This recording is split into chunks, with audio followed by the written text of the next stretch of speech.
ಪ್ರಿಯ ವೀಕ್ಷಕರೇ, ನಾನು ನಿಮ್ಮ ಪಾರ್ವತಿ.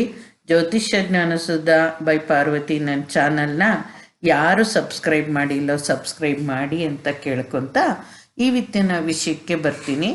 ಇವತ್ತಿನ ವಿಷಯ ಧನಯೋಗಗಳಲ್ಲಿ ಬಹು ದ್ರವ್ಯಾರ್ಜನ ಯೋಗ ಅಂತ. ನಿಮಗೆ ಅಮರಣ ಅಂತ ಧನಯೋಗ ಕೊಟ್ಟೆ, ಇನ್ನೊಂದು ಅಯತ್ನ ಧನಲಾಭ ಯೋಗ ಅನ್ನೋದು ಕೊಟ್ಟೆ. ಇವತ್ತು ಬಹು ದ್ರವ್ಯಾರ್ಜನ ಅಂದರೆ ಅನೇಕ ಮೂಲಗಳಿಂದ ಬರೋ ಅಂಥದ್ದು ಅಂತ.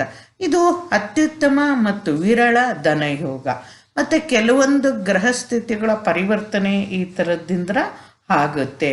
ತುಂಬ ವಿರಳ, ಇದು ಅಷ್ಟು ಸುಲಭವಾಗಿ ಎಲ್ರಿಗೂ ಸಿಕ್ಕಲ್ಲ. ಲಾಸ್ಟ್ ಟೈಮ್ ಒಂದು ಅಯತ್ನ ಧನ ಲಾಭ ಯೋಗನಲ್ಲ, ಅದು ಸತ ಅಪರೂಪ. ಇದು ಇನ್ನೂ ಅಪರೂಪ ಆಗುತ್ತೆ. ಇದು ಯಾವಾಗಾದರೂ ಆ ಗ್ರಹಗಳು ಸಂಯೋಜನೆಯಲ್ಲಿ ಉಂಟಾಗೋ ಅಂಥ ಯೋಗ. ನಿಮಗೆ 12 ಲಗ್ನಕ್ಕೂ ಈ ಥರ ಇದ್ದರೆ ಈ ಥರ ಆಗುತ್ತೆ ಅನ್ನೋದೊಂದು ಉದಾಹರಣೆಗಳು ಸಮೇತ ನಿಮಗೆ ಕೊಡ್ತಾ ಇದ್ದೀನಿ.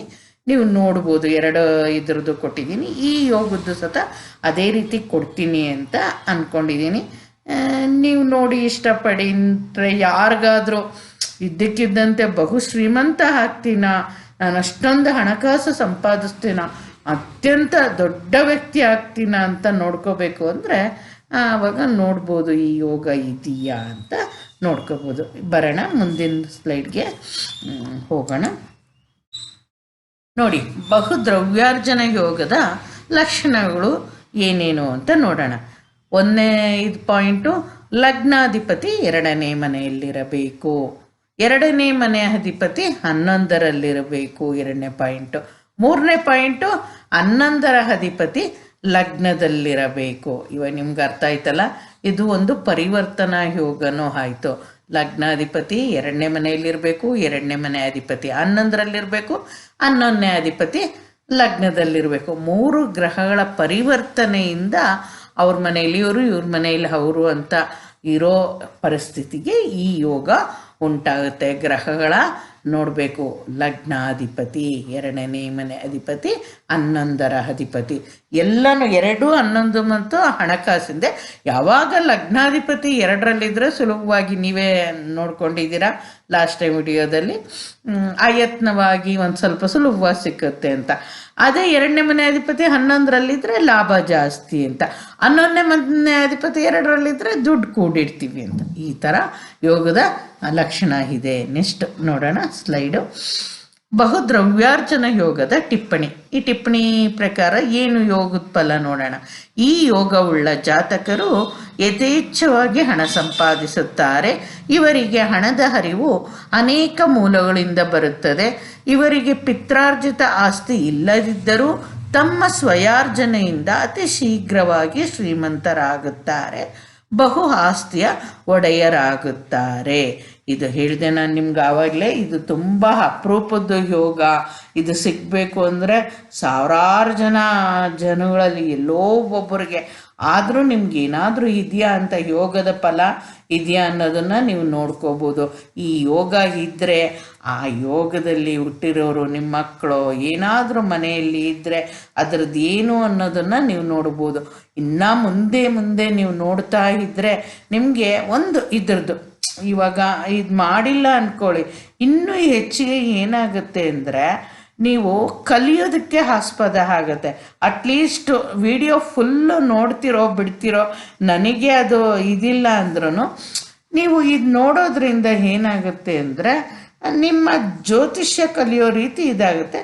ಅಟ್ಲೀಸ್ಟ್ ಒಂದು ಟಿಪ್ಪಣಿ ಇದ್ರದ್ದು ನೋಡಿಕೊಂಡು ಒಂದು ಇದನ್ನು ನೋಡಿದ್ರೆ ಓ ಇದೆಯೋ ಇಲ್ವೋ ಅನ್ನೋದು ನಿಮಗೆ ಗೊತ್ತಾಗುತ್ತೆ ಅಂತ ಹೇಳ್ತೀನಿ. ಇದನ್ನು ನೋಡಿ ನೀವು ಕಲೀರಿ ಅಂತ ಹೇಳ್ತೀನಿ. ಅಂದರೆ ಈ ಯೋಗ ಇರಬೇಕಾದ್ರೆ ಗ್ರಹಗಳ ಅಧಿಪತಿಗಳು ಇರ್ತಾವಲ್ಲ, ಲಗ್ನಾಧಿಪತಿ, ದ್ವಿತೀಯ ಅಧಿಪತಿ, 11ರ ಅಧಿಪತಿಗಳು ಬಲಗಳನ್ನು ಸತ ನೋಡ್ಕೊಂಡೋಗ್ಬೇಕಾಗತ್ತೆ ಅಂತ ಹೇಳ್ತೀನಿ. ನೆಕ್ಸ್ಟ್, ಬಹುದ್ರವ್ಯಾರ್ಜನ ಯೋಗದ ಉದಾಹರಣೆ ಕುಂಡ್ಲಿ ಕೊಡ್ತಾ ಇದ್ದೀನಿ. ಇಲ್ಲಿ ಮೇಷಲಗ್ನಕ್ಕೆ ನೋಡಿ, ಮೇಷಲಗ್ನಕ್ಕೆ 11ರ ಅಧಿಪತಿ ಶನಿ ಲಗ್ನದಲ್ಲಿ ಇದ್ದಾನೆ. ಲಗ್ನಾಧಿಪತಿ ಕುಜ 2ನೇ ಮನೆಯಲ್ಲಿದ್ದಾನೆ. 2ನೇ ಮನೆ ಅಧಿಪತಿ ಶುಕ್ರ 11ರಲ್ಲಿದ್ದಾನೆ. ಯೋಗ ಕಂಡೀಷನ್ಸು ಅಪ್ಲೈ ಆಯಿತು. ಆದರೆ ಇಲ್ಲಿ ಶನಿ ಏನಾಗಿದ್ದಾನೆ, ನೀಚ ಇದ್ದಾನೆ, ಯೋಗಕ್ಕೆ ಬಲ ಕಡಿಮೆ ಆಯಿತು.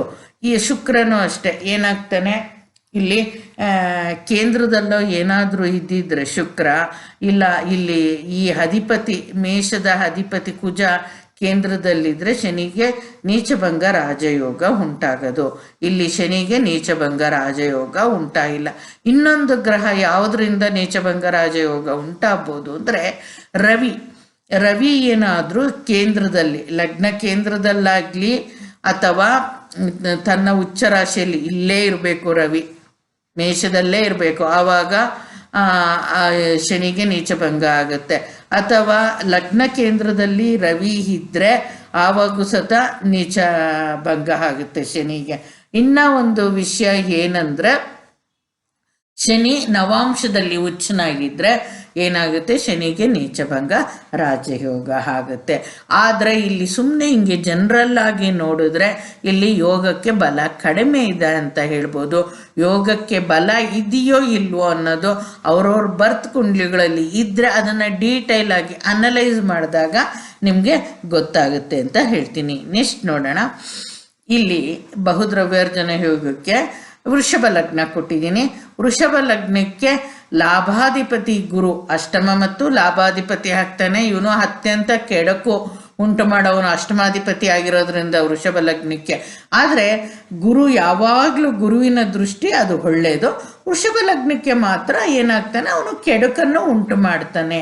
ಮಾರಕ ಸಮಯಗಳು ಬಂದಾಗ ಆ ಥರದ್ದು ಸಾವು ಆ ಥರದ್ದೆಲ್ಲ ಬಂದಾಗ ಕೆಡುಕನ್ನು ಉಂಟು ಮಾಡುವ ಗ್ರಹ ಅಂತ ಹೇಳ್ಬೋದು. ಇಲ್ಲಿ ಲಗ್ನದಲ್ಲೇ ಗುರು ಇದ್ದಾನೆ. ಲಗ್ನದಲ್ಲಿ ಗುರು ಇದ್ದರೆ ಆ ಕೋಟಿ ದೋಷ ಪರಿಹಾರ ಅಂತ ಅದು ಜನರಲ್ ಆಗಿ ಗುರುಗ್ರಹ ಇದ್ದರೆ ಹೇಳೋದು. ಲಗ್ನಾಧಿಪತಿ ಶುಕ್ರ 2ನೇ ಮನೆಯಲ್ಲಿದ್ದಾನೆ ಮಿಥುನದಲ್ಲಿ. ಈ 2ನೇ ಮನೆ ಅಧಿಪತಿ ಬುಧ 11ರಲ್ಲಿ ಇದ್ದಾನೆ ನೋಡಿ. 11ರಲ್ಲಿ ಮೀನರಾಶಿಯಲ್ಲಿದ್ದಾನೆ. ಮೀನರಾಶಿಯಲ್ಲಿರೋದು ಏನಾಗುತ್ತೆ, ಬುಧನಿಗೆ ನೀಚ ಸ್ಥಾನ ಆಗುತ್ತೆ. ಇಲ್ಲಿ ಬುಧ ನೀಚನಾದರೂ ಅದರ ಅಧಿಪತಿ ಗುರು ಯಾವುದು ಮೀನರಾಶಿಯ ಅಧಿಪತಿ ಗುರು ಲಗ್ನ ಕೇಂದ್ರದಲ್ಲಿರೋದ್ರಿಂದ ಅದಕ್ಕೆ ಬುಧನಿಗೆ ನೀಚಭಂಗ ಆಗಿದೆ ನೋಡಿ. 2ನೇ ಅಧಿಪತಿ ಬುಧ ನೀಚ, ಆದರೆ ಗುರು ಲಗ್ನ ಕೇಂದ್ರದಲ್ಲಿ ಇರುವುದರಿಂದ ಬುಧನಿಗೆ ನೀಚಭಂಗ ಆಗಿದೆ. ಆ ಪಾಯಿಂಟ್ನ ಇಲ್ಲಿ ನಿಮಗೆ ನೋಟ್ ಮಾಡಿಕೊಟ್ಟಿದ್ದೀನಿ, ನೀವು ನೋಡ್ಕೋಬೋದು. ಆದ್ದರಿಂದ ಈ ಯೋಗಕ್ಕೆ ಒಂದು ರೀತಿ ಬಲ ಇದೆ ಅಂತ ಹೇಳ್ಬೋದು. ಇಲ್ಲಿ ಗುರು ಬಂದ್ಬಿಟ್ಟು ರೋಹಿಣಿ ನಕ್ಷತ್ರದಲ್ಲಿರ್ಬೋದು, ಚಂದ್ರನು ಅಲ್ಲೇ ಇದ್ದರೆ ಗಜಕೇಸರಿ ಆಗ್ಬೋದು. ಶುಕ್ರ 2ರಲ್ಲಿ ಇದ್ದಾನೆ, ಅಲ್ಲಿ ಆರಿದ್ರ ನಕ್ಷತ್ರ, ಮೃಗಶಿರ ನಕ್ಷತ್ರ ಅಥವಾ ಗುರುವಿನ ನಕ್ಷತ್ರದಲ್ಲಿ ಪುನರ್ವಸುನಲ್ಲಾದರೂ ಇರ್ಬೋದು. ಬುಧ ಬಂದ್ಬಿಟ್ಟು ಇಲ್ಲಿ ನಿಮಗೆ ಪೂರ್ವಭದ್ರ, ಉತ್ತರಭದ್ರ, ರೇವತಿ ನಕ್ಷತ್ರ ಸ್ವನಕ್ಷತ್ರದಲ್ಲಿದ್ದರು ಆವಾಗೂ ಅದು ಒಂದು ಬಲಿಷ್ಠತನೇ. ಆವಾಗ ಗುರು ಇಲ್ಲಿ ಕೇಂದ್ರದಲ್ಲಿದೆಯಾ ಅದು ಒಂದು ಸತ ನೀಚಭಂಗ ಆಗಿರೋದ್ರಿಂದ ಒಳ್ಳೆಯದೇ ಉಂಟು ಮಾಡ್ತಾನೆ ಅಂತ ಹೇಳ್ಬೋದು. ನೆಕ್ಸ್ಟ್ ನೋಡೋಣ ಮಿಥುನ ಲಗ್ನಕ್ಕೆ. ಮಿಥುನ ಲಗ್ನಕ್ಕೆ ಲಾಭಾಧಿಪತಿ ಕುಜ ಲಗ್ನದಲ್ಲಿದ್ದಾನೆ. ಇವನು ಷಷ್ಠ ಮತ್ತು 11ನೇ ಮನೆ, 6 ಮತ್ತು 11ನೇ ಮನೆ ಅಧಿಪತಿ ಆಗ್ತಾನೆ. 6ನೇ ಮನೆ ಅಧಿಪತಿ ಲಗ್ನದಲ್ಲಿರೋದು ಆರೋಗ್ಯಕ್ಕೆ ಸಂಬಂಧಪಟ್ಟಂತೆ ಒಳ್ಳೆಯದಲ್ಲ.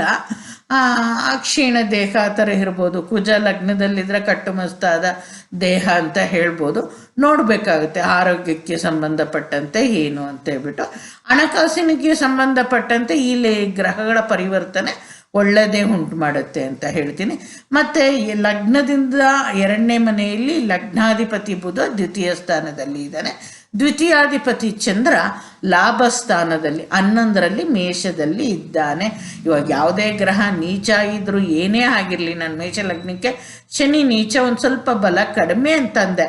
ಆದರೆ ಈ ಗ್ರಹಗಳ ಪರಿವರ್ತನೆಯಿಂದ ಆ ಗ್ರಹಕ್ಕೆ ನೀಚಭಂಗ ರಾಜಯೋಗ ಒಂದಲ್ಲ 2 ರೀತಿ ಉಂಟಾಗಿರುತ್ತೆ ಅಂತಲೂ ಹೇಳ್ತೀನಿ. ಮತ್ತು ಷಡ್ಬಲದಲ್ಲಿ ಬಲ ಇದ್ದರೆ ಗ್ರಹಕ್ಕೆ ನೀಚದ್ದು ಇದೆಲ್ಲ ಏನು ತೊಂದರೆ ಅಷ್ಟಾಗಿ ಕೊಡೋದಿಲ್ಲ ಅಂತ ಹೇಳ್ತೀನಿ. ವೀಕ್ಷಕರೇ ನೋಡಿ, ಕಟಕ ಲಗ್ನಕ್ಕೆ ಶುಕ್ರ ಇದ್ದಾನೆ. 11ನೇ ಮನೆ ಅಧಿಪತಿ ಶುಕ್ರ ಲಗ್ನದಲ್ಲಿ ಆಸೀನನಾಗಿದ್ದಾನೆ. ಲಗ್ನದಿಂದ 2ನೇ ಮನೆಯಲ್ಲಿ ಲಗ್ನಾಧಿಪತಿ ಚಂದ್ರ ಸಿಂಹರಾಶಿಯಲ್ಲಿ ಕೂತಿದ್ದಾನೆ. ಮತ್ತು ದ್ವಿತೀಯಾಧಿಪತಿ ರವಿ ಬಂದ್ಬಿಟ್ಟು 11ರಲ್ಲಿ ಕೂತಿದ್ದಾನೆ, ವೃಷಭ ರಾಶಿಯಲ್ಲಿ ಇದ್ದಾನೆ.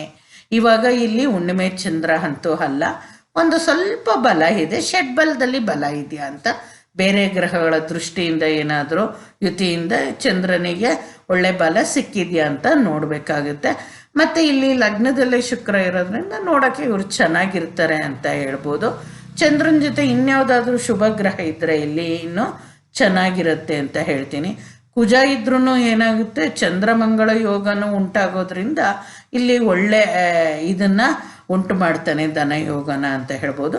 ಮತ್ತು ಯಾವಾಗ ರವಿ ಲಗ್ನದಿಂದ 11ರಲ್ಲಿ ಇದ್ದು ಬೆಳಗ್ಗೆ ಹುಟ್ಟಿರ್ತಾರೋ ಆವಾಗ ಅದು ಒಂದು ಕೋಟಿ ದೋಷ ನಿವಾರಣೆ ಅಂತ ಹೇಳ್ಬಿಟ್ಟು ಅದು ತುಂಬ ಒಳ್ಳೆಯದು ಅಂತ ಹೇಳ್ತೀನಿ. ಹಣಕಾಸಿನ ವಿಷಯಕ್ಕೆ ಈ ಕುಂಡ್ಲಿ ಚೆನ್ನಾಗಿದೆ, ಮನೆ ವಾಹನ ಈ ಯೋಗ ಎಲ್ಲ ತುಂಬ ಚೆನ್ನಾಗಿದೆ ಅಂತ ಹೇಳ್ಬೋದು. ನೆಕ್ಸ್ಟ್ ನೋಡೋಣ, ಸಿಂಹ ಲಗ್ನಕ್ಕೆ ಲಾಭ ಮತ್ತು ದ್ವಿತೀಯಾಧಿಪತಿ ಎರಡೂ ಬುಧನೇ ಆಗ್ತಾನೆ. ಇಲ್ಲಿ ಬುಧ ಇಲ್ಲಿ ಕೂತಿದ್ದಾನೆ, ಲಗ್ನದಲ್ಲಿ ಕೂತಿದ್ದಾನೆ. ಲಗ್ನಾಧಿಪತಿ ರವಿ 2ನೇ ಮನೆಯಲ್ಲಿ ಕನ್ಯಾ ರಾಶಿಯಲ್ಲಿ ಇದ್ದಾನೆ. ಇಲ್ಲಿ ನೋಡಿ 3 ಗ್ರಹಗಳದ್ದು ಬರೋದು, ಇಲ್ಲಿ 2 ಗ್ರಹದ ಸಂಬಂಧ ಬರುತ್ತೆ. ಬುಧ ಮತ್ತು ರವಿ ಪರಸ್ಪರ ಪರಿವರ್ತನೆಯಲ್ಲಿ ಇದ್ದಾರೆ. ನೋಡಿ ಇಲ್ಲಿ ಕೊಟ್ಟಿದ್ದೀನಿ ನಾನು ಪಾಯಿಂಟು. 2 ಮತ್ತು 11ನೇ ಮನೆಯ ಅಧಿಪತಿ 2ಕ್ಕೂ ಬುಧನೇ ಆಗುವುದರಿಂದ ಸಿಂಹ ಲಗ್ನಕ್ಕೆ ಯೋಗ ಅಪೂರ್ಣ ಆಗುತ್ತದೆ ಅಂತ ಕೊಟ್ಟಿದ್ದೀನಿ. ಆದ್ರೂ ಈ ಯೋಗ ಏನಾಯಿತು, ನಿಮಗೆ 11ನೇ ಮನೆಯಲ್ಲಿ ಯಾವುದೇ ಗ್ರಹ ಇಲ್ಲ ಅನ್ನೋದು ಒಂದು ಇದರಿಂದ ಕಾರಣದಿಂದ ಅಪೂರ್ಣ ಆಯಿತು ಅಂತ ಹೇಳ್ತೀನಿ. ಒಟ್ಟಿನಲ್ಲಿ ಇದು ಏನಾಗುತ್ತೆ, ಯೋಗಕ್ಕೆ ಸ್ವಲ್ಪ ಇದು ಬಂದಿರುತ್ತೆ. ಇಲ್ಲೇನಾದರೂ 9ನೇ ಮನೆ ಅಧಿಪತಿನೋ 5ನೇ ಮನೆ ಅಧಿಪತಿನೋ 11ರಲ್ಲಿ ಯಾವುದಾದ್ರೂ ಶುಭ ಗ್ರಹನೋ ಅಶುಭ ಗ್ರಹನೋ, ಎಲ್ಲ ಗ್ರಹಗಳು 11ರಲ್ಲಿ ಶುಭ ಫಲ ಕೊಡ್ತವೆ ಅಂತ ಹೇಳ್ಬಿಟ್ಟು 11ರಲ್ಲಿ ಗ್ರಹ ಇದ್ದರೆ ಯೋಗಕ್ಕೆ ಬೇರೆ ರೀತಿ ಬಲ ಬರ್ಬೋದು ಅಂತ ಹೇಳ್ತೀನಿ. ನೆಕ್ಸ್ಟ್ ನೋಡೋಣ, ಇದು ಕನ್ಯಾ ಲಗ್ನಕ್ಕೆ ನೋಡಿ ಚಂದ್ರ ಲಗ್ನದಲ್ಲಿ 11ನೇ ಮನೆ ಅಧಿಪತಿ ಇದ್ದಾನೆ. ಲಗ್ನಾಧಿಪತಿ ಬುಧ 2ನೇ ಮನೆಯಲ್ಲಿ ತುಲಾ ರಾಶಿಯಲ್ಲಿ ಕೂತಿದ್ದಾನೆ. 2ನೇ ಮನೆ ಅಧಿಪತಿ ಶುಕ್ರ ಬಂದ್ಬಿಟ್ಟು 11ನೇ ಮನೆಯಲ್ಲಿ ಕೂತಿದ್ದಾನೆ ಕಟಕ ರಾಶಿಯಲ್ಲಿ. ಯೋಗಕ್ಕೆ ಸಂಪೂರ್ಣ ಬಲ ಇದೆ, ಯಾವುದೇ ಗ್ರಹಕ್ಕೂ ನೀಚ ಅಂತ ಏನೋ ಬರೋದಿಲ್ಲ. ಒಳ್ಳೆ ಯೋಗ ಇದರಿಂದ ಅಂತ ಯೋಗ ಸಂಪೂರ್ಣ ಆಗಿದೆ ಅಂತ ಹೇಳ್ಬೋದು. ಏನಾದರೂ ಚಂದ್ರ ಇಲ್ಲಿ ಬಂದ್ಬಿಟ್ಟು ಲಾಭಾಧಿಪತಿ ಹಸ್ತ ನಕ್ಷತ್ರದಲ್ಲೇ ಇದ್ದರೆ ಸ್ವಂತ ನಕ್ಷತ್ರದಲ್ಲೇ ಆಗುತ್ತೆ, ಅದು ಒಳ್ಳೆಯದು. ಮತ್ತು ಶುಕ್ರ ಇಲ್ಲಿ ಯಾವ ನಕ್ಷತ್ರದಲ್ಲಿದ್ದಾನೆ, ಪುಷ್ಕರಾಂಶದಲ್ಲಿದ್ದಾನ, ಮೃತ್ಯು ಭಾಗದಲ್ಲಿದ್ದಾನ. ನಾನು ಯಾವಾಗಲೂ ಪುಷ್ಕರಾಂಶ ಅಂತ ಹೇಳ್ತಿದ್ದೆ, ಅದೊಂದೇ ನೋಡ್ಕೋಬೇಡಿ. ಗ್ರಹ ಏನಾದರೂ ಮೃತ್ಯು ಭಾಗದಲ್ಲಿದ್ದರೆ ಯೋಗ ಇದ್ರೂ ಕೊಡೋದಿಲ್ಲ ಯೋಗದ ಫಲ. ಭಾವಸಂಧಿಯಲ್ಲಿದ್ರೂ ಕೊಡೋದಕ್ಕೆ ಕಷ್ಟ ಆಗುತ್ತೆ.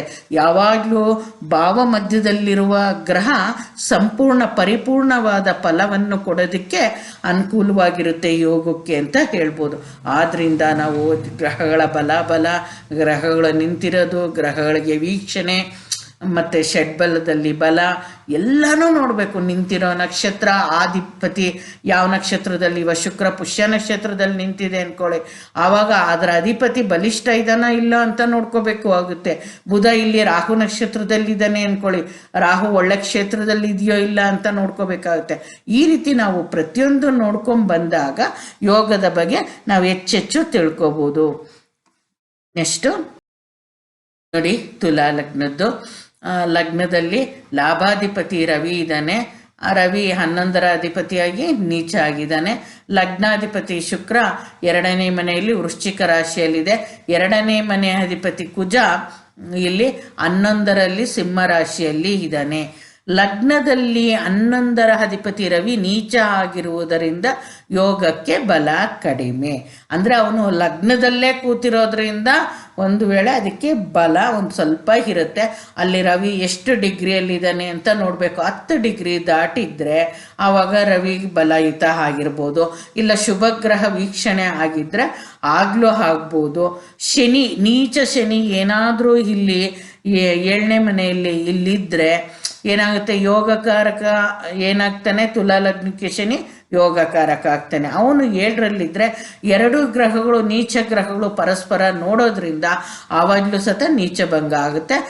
ಹೇಳಿದ್ನಲ್ಲ ಒಂದು ಸತಿ, ರವಿ ನವಾಂಶದಲ್ಲೂ ಏನಾದರೂ ವರ್ಗೋತ್ತಮ ಆಗಿದ್ದರೆ ಅಲ್ಲಿ ಅಥವಾ ಉಚ್ಚ ಕ್ಷೇತ್ರದಲ್ಲಿದ್ದರೆ ಆವಾಗಲೂ ಯೋಗ ಬಲ ಕೊಡುತ್ತೆ ಅಂತ ಹೇಳ್ಬೋದು.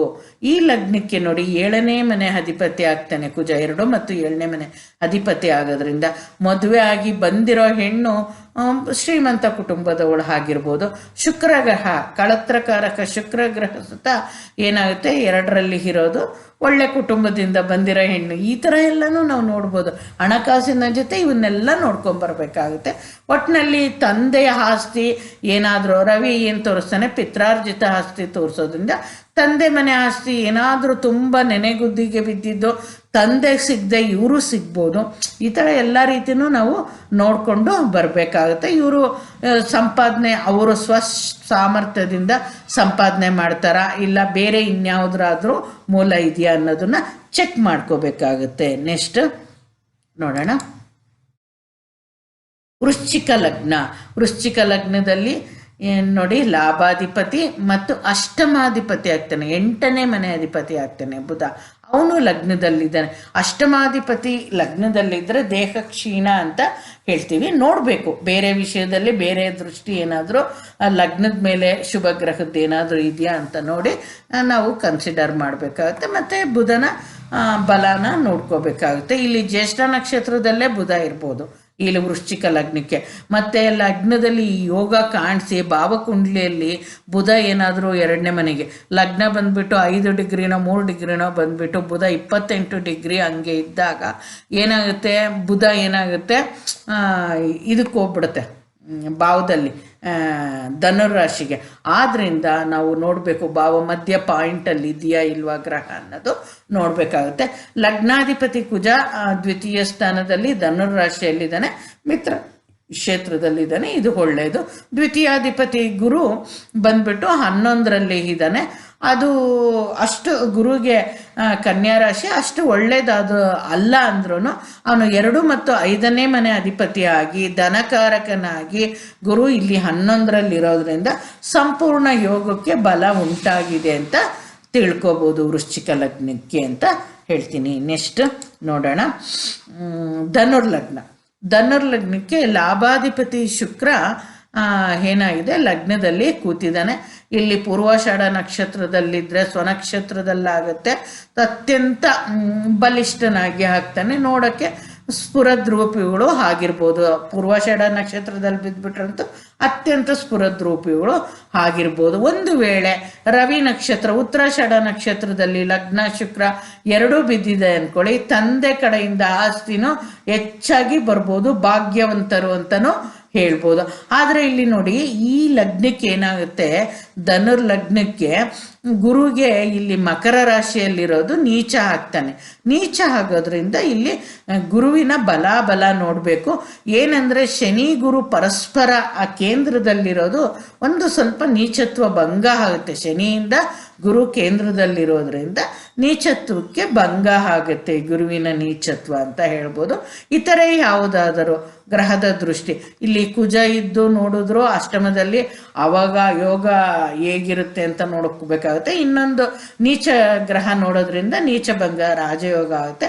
ಇಲ್ಲ ಚಂದ್ರ ಏನಾದರೂ ಗುರುವಿನ ಜೊತೆ ಇದ್ರೂ ನೀಚಭಂಗ ರಾಜಯೋಗ ಆಗುತ್ತೆ. ಹೇಳಿದ್ನಲ್ಲ ವರ್ಗೋತ್ತಮ ಗುರು ಮತ್ತು ಇಲ್ಲೇ ಉಚ್ಚ ರಾಶಿಯಲ್ಲಿ ನವಾಂಶದಲ್ಲಿ ಇರೋ ಗುರು ಅವೆಲ್ಲ ಏನಾಗುತ್ತೆ ನೀಚಭಂಗಗಳು ಆಗುತ್ತೆ.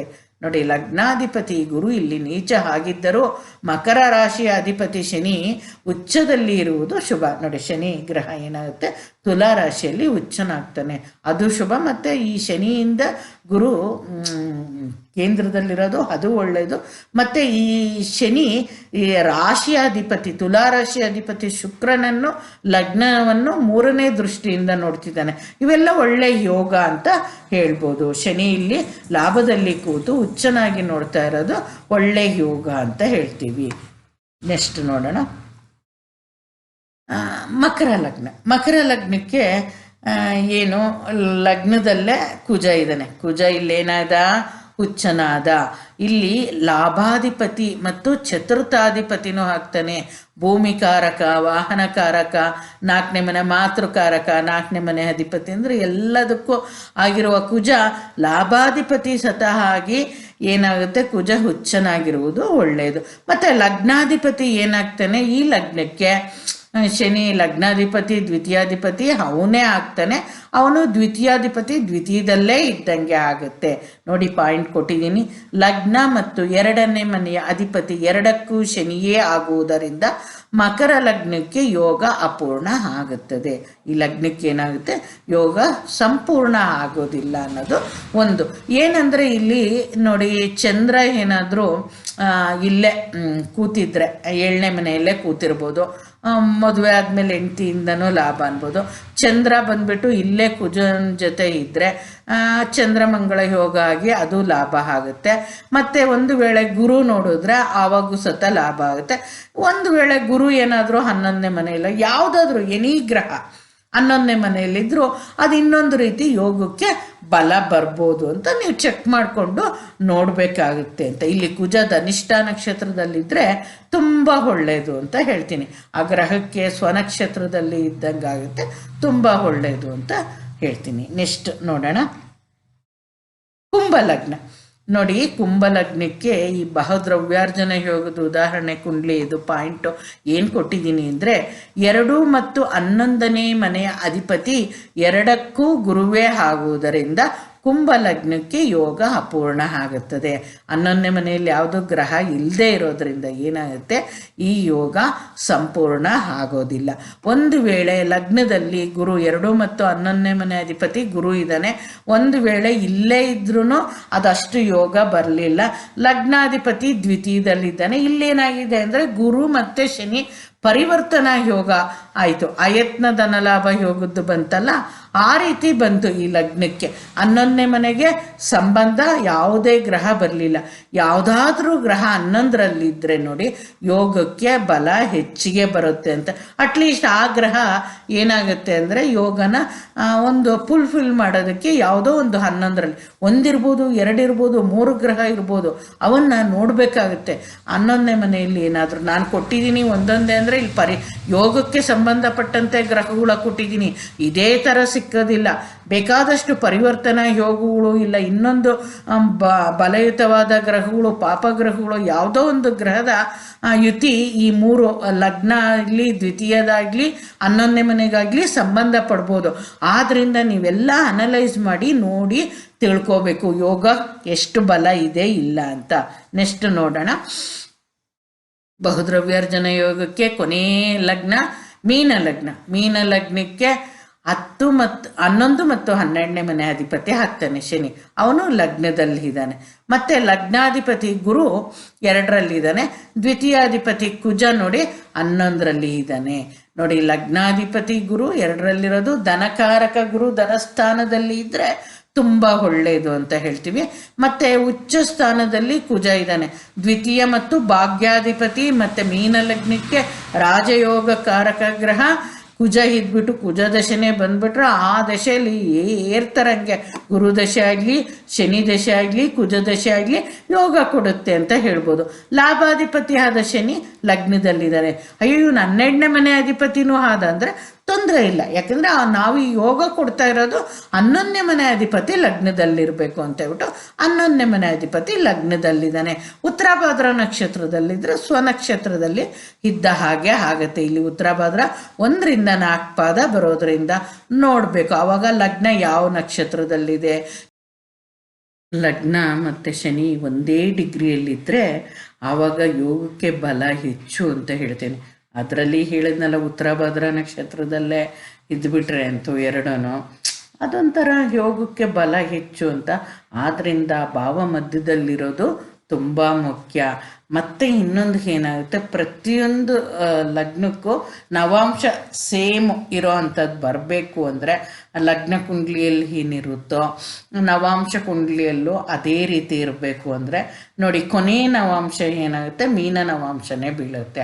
ಆವಾಗ ಲಗ್ನ ಆಗಲಿ, ಶನಿ ಆಗಲಿ, ರೇವತಿ ಕೊನೆ ಪಾದದಲ್ಲಿ 4ನೇ ಪಾದದಲ್ಲಿ ಇದ್ದರೆ ಇಲ್ಲೇ ಕೂತಿರ್ತಾರೆ. ಅದು ಸತ ಒಂದು ಒಳ್ಳೆ ಯೋಗ ಅಂತ. ಅದೇ ರೀತಿ ಗುರುಗೂ ಅಷ್ಟೇ, ಪ್ರತಿಯೊಂದು ಗ್ರಹಕ್ಕೂ, ಕುಜನಿಗೂ ಅಷ್ಟೇ, ಚರರಾಶಿಯಲ್ಲಿರೋ ಗ್ರಹ ಸ್ಟಾರ್ಟಿಂಗಲ್ಲಿ ಇರೋ ನವಾಂಶದಲ್ಲ ಎಲ್ಲಿ ಬೀಳಬೇಕು ಅನ್ನೋದು ಒಂದಿರುತ್ತೆ. ಇದು 9ನೇ ಮನೆದು, 5ನೇ ಇದು ನಕ್ಷತ್ರದಲ್ಲಿ ಇರೋದು. ಅದನ್ನು ಇನ್ನೊಂದು ಸತಿ ನಿಮ್ಗೆ ಹೇಳ್ತೀನಿ, ಸ್ವರ್ಗೋತ್ತಮ ಹೇಗಾಗ್ತವೆ ಗ್ರಹಗಳು ಅನ್ನೋದು ಇನ್ನೂ ಒಂದು ಸತಿ ಡೀಟೇಲ್ ಆಗಿ ಎಕ್ಸ್ಪ್ಲೇನ್ ಮಾಡಿ ಹೇಳ್ತೀನಿ. ಇಷ್ಟು ತಿಳ್ಕೊಂಡಿದ್ದೀರಾ ಬಹುದ್ರವ್ಯಾರ್ಜನ ಯೋಗದ ಬಗ್ಗೆ. ಯೋಗನ ನೀವು ಸಂಪೂರ್ಣವಾಗಿ ತಿಳ್ಕೋಬೇಕು ಕಲಿಯೋರು ಅಂದರೆ ವಿಡಿಯೋನ ಕೊನೆ ತನಕ ನೋಡಿ. ಏನೋ ಒಂದು ಸ್ವಲ್ಪ ಮ್ಯಾಟರ್ ತಿಳ್ಕೊಬೇಕು ಅಂದರೆ ಒಂಚೂರು ನೋಡಿದ್ರೆ ಆಗುತ್ತೆ. ಕಲಿಯೋದೇ ಆಸಕ್ತಿ ಇದ್ದರೆ ಕೊನೆ ತನಕ ನೋಡಿ. ಯಾರೇ ಆಗಲಿ, ಯಾವುದೇ ವಿಡಿಯೋ, ಇದು ತಿಂಡಿದಲ್ಲ ಅಥವಾ ಬಟ್ಟೆ ಬರೆಯುವುದಲ್ಲ, ಬೇರೆ ಏನೋ ಕಾಮಿಡಿದಲ್ಲ, ಹಾಡುಗಳಲ್ಲ. ಇವು ವ್ಯೂಸು ಹೆಚ್ಚಾಗುತ್ತೆ ಅಂತ ನಾವು ಕಾಯೋದಿಲ್ಲ. ಏನಕ್ಕೆ ಅಂದರೆ ನಮ್ಮ ಮಾಡಿರೋ ಚಾನಲ್ಲು ಮಾಡಿರೋ ಉದ್ದೇಶ ಕಲಿಯೋ ಅಂಥವ್ರಿಗೆ ಒಳ್ಳೆ ಮಾಹಿತಿ ಸಿಗಲಿ ಅಂತ ಮಾಡಿದ್ವಿ. ಆದ್ದರಿಂದ ಯಾರಿಗೆ ಕಲಿಕಾ ಆಸಕ್ತಿ ಇರುತ್ತೋ ಅವರಿಗೆ ಈ ವಿಡಿಯೋನ ನೋಡಿದ್ರೆ ಖಂಡಿತ ಈ ಯೋಗ ಇರೋರು ತುಂಬ ಕಡಿಮೆ ಇರ್ತಾರೆ ಅಂತ ನನಗೆ ಗೊತ್ತು. ಈ ಯೋಗ ಇರೋರಿಗೆ ಇಲ್ಲ ಅವ್ರ ಕುಟುಂಬದಲ್ಲಿ ಫ್ರೆಂಡ್ಸ್ಗೋಸ್ಕರ ಯಾರಿಗಾದ್ರೂ ಬಂದು ಯಾರಿಗಾದ್ರೂ ಇರ್ಬೋದು. ಆವಾಗ ಈ ವಿಡಿಯೋ ನೋಡಿ ಕಲಿಯೋ ಅಂಥದ್ದು ಏನಾದರೂ ಇದ್ದರೆ ನೀವು ಕಲ್ತ್ಕೊಳ್ಳಿ ಅಂತ ಹೇಳ್ತೀನಿ. ಮುಂದಿನ ವಿಡಿಯೋನ ಶೀಘ್ರವಾಗಿ ನಿರೀಕ್ಷಿಸಿ. ನಾನು ಬೇಗ ಬಿಡ್ತಿರ್ತೀನಿ. ಒಂದು 3 ದನಯೋಗಗಳ ಬಗ್ಗೆ ಕೊಟ್ಟೆ. ಮತ್ತು ಇನ್ನೂ ಎಷ್ಟೊಂದಿದೆ. ಮಾತೃಮೂಲಾಧನ, ಪಿತೃಮೂಲಾಧನ, ಕಳತ್ರಮೂಲಾಧನ, ಈ ಥರ ಎಲ್ಲ ಇದ್ದಾವೆ ದನಯೋಗಗಳು. ಬೇಕಾದಷ್ಟು ಇದ್ದಾವೆ. ರಾಜಯೋಗಗಳು ಇದ್ದಾವೆ, ದರಿದ್ರ ಯೋಗಗಳು ಇದ್ದಾವೆ. ನಿಮಗೆ ದನಯೋಗಗಳ ಬಗ್ಗೆ ಇಂಟ್ರೊಡಕ್ಷನ್ ಒಂದೊಂದೇ ಕೊಡ್ತಾ ಇದ್ದೀನಿ. ನಿಮ್ಗೆ ಈ ಥರದ್ದು ವಿಡಿಯೋಗಳು ಸಿಕ್ಕಿಲ್ಲ ಎಲ್ಲೂ. ಅಮರಣಾಂತ ದನಯೋಗ ಆಗಲಿ, ಅಯತ್ನ ಇದರದ್ದಾಗಲಿ, ಧನಲಾಭ ಯೋಗ ಆಗಲಿ, ಇವು ಬಹುದ್ರವ್ಯಾರ್ಜನ ಯೋಗಗಳಲ್ಲಿ ಸಿಗಲ್ಲ. ಯಾಕಂದರೆ ಎಷ್ಟೊಂದು ಜನಕ್ಕೆ ಇವು ಹೆಸರುಗಳೇ ಗೊತ್ತಿರಲ್ಲ. 330 ಯೋಗಗಳಿದ್ದಾವೆ. ನಾವು ಅಟ್ಲೀಸ್ಟ್ ನಿಮಗೆ ಕೊಡೋ ಅಂಥದ್ದನ್ನು ವಿಷಯನ ತಲುಪಿಸ್ತಾ ಇರ್ತೀವಿ. ನನ್ನ ವಿಡಿಯೋಗಾಗಿ ಕಾಯಿರಿ, ತಪ್ಪದೇ ನೋಡಿ ಅಂತ ಹೇಳ್ತಾ ಮುಂದಿನ ವಿಡಿಯೋದಲ್ಲಿ ಭೇಟಿ ಆಗೋಣ. ನಮಸ್ಕಾರ ವೀಕ್ಷಕರೇ.